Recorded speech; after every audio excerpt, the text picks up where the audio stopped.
প্রায় অনেক দিন পর এবার আমি ডোমকল থেকে বাড়ি গিয়েছিলাম, মানে নবীপুরে। আমি, আমার হাজব্যান্ড আর আমার শাশুড়ি মা। তো ভিডিওটা যেহেতু অনেক দিন আগের করা ছিল। Hello everyone, good morning. তো আজকে বাজে ওই সকাল 6:30 মতো। আমি তার আগে ঘুম থেকে উঠে গেছি, খুব সকাল সকাল ঘুম থেকে উঠেছি। আজকে ওয়েদারটা ভীষণ সুন্দর, মানে সকালে উঠে হালকা হালকা হাওয়া দিচ্ছে আর তার সাথে বৃষ্টি হবে মনে হচ্ছে। তো সকালবেলায় ব্রেকফাস্টে মা বানিয়েছিল গরম গরম লুচি আর তার সাথে হচ্ছে এমনি সাদা আলু, মানে প্লেন আলু তরকারি। এই খাবারটা না আমি এক সময় না, এখনও আমি ভীষণ ভালোবাসি। লুচি আর আলুর তরকারি দেখলে মানে আমার অন্য কিছু খেতে ইচ্ছে করে না, কিন্তু এখন একটাই সমস্যা হয়ে যায়, পেট ভার হয়ে যায় খেলে। তো যাই হোক, খাওয়া দাওয়ার পর একটু বাইরে এসেছিলাম, আর বাইরেটা দেখো কি সুন্দর, না হাওয়া দিচ্ছে আর খুব ভালো লাগছিল। এটা আমাদের বাড়ির পেছনের দিকে, মানে আমাদের কাকাদের বাড়ির পেছনের দিকে প্রচুর ফুলের গাছ, তারপরে অনেক রকমের গাছ আছে। তো এখানে আমি এসেছিলাম ফুল নেওয়ার জন্য, কিন্তু ওই গাছে যেহেতু একটাই ফুল ছিল ওই জন্য আর ছিললাম না।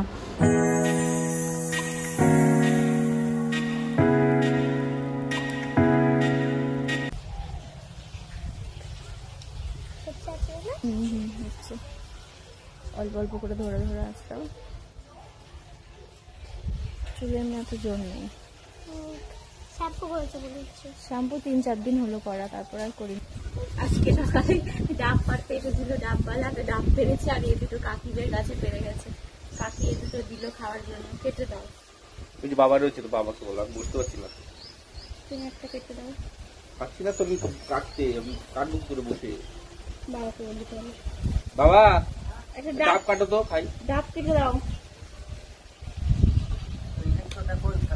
ওই যে এইখানে রাখলাম তো, দাও তো।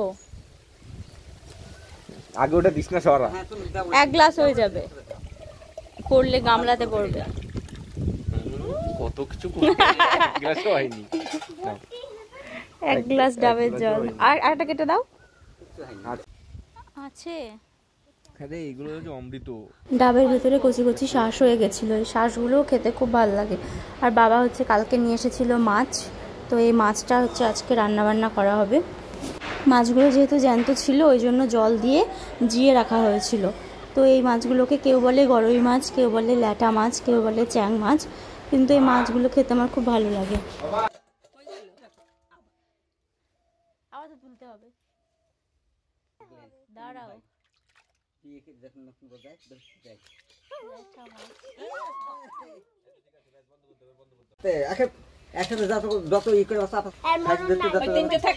কটা মাছ করবা?